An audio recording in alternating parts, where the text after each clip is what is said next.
Hello everyone, let's press on in day 17, Luke 17, as we reflect on the verses we read, verses 1 through 19. The standout verse for me in this range of verses was verse 4. Here's what it says.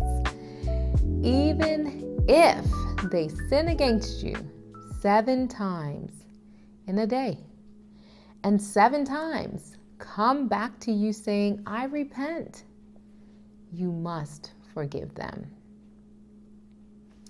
7 times in one day.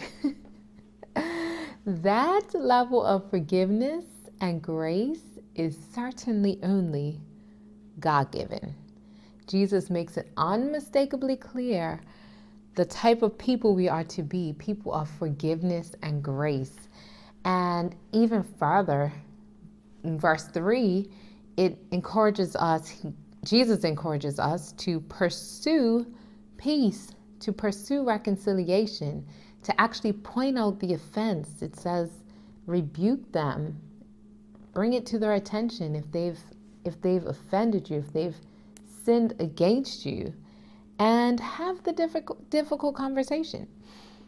Point out the offense and just don't let it fester. It remains on the offending party, however, to repent. And if they do, Jesus says, forgive them. In verse 3, he says, forgive them. And he doubles down in verse 4 and says, you must forgive them.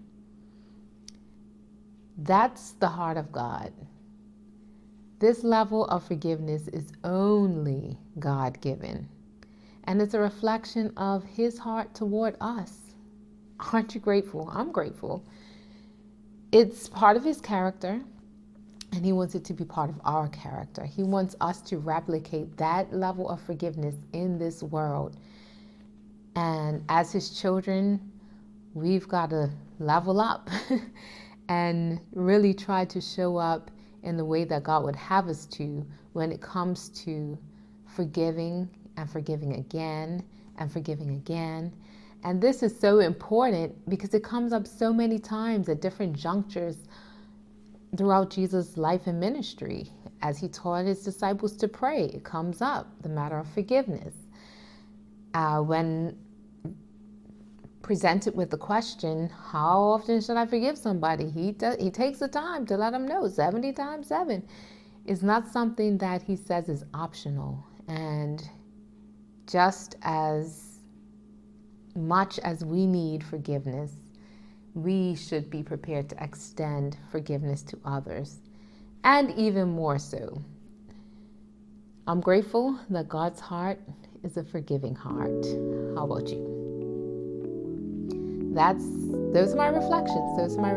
That's where I saw the heart of God in Luke chapter 17. And we're just a week away from wrapping up our read through the book of Luke, exploring the life of Jesus, becoming reacquainted with his character and the heart of God. And I am grateful. I'm grateful for this opportunity and for the fact that I can ask God to help me to become the person, to become the reflection of him in this world that he would like for me to be. And I hope you're praying the very same thing. I look forward to tomorrow as we press on in this reading of the life and the character and the love of Jesus for us.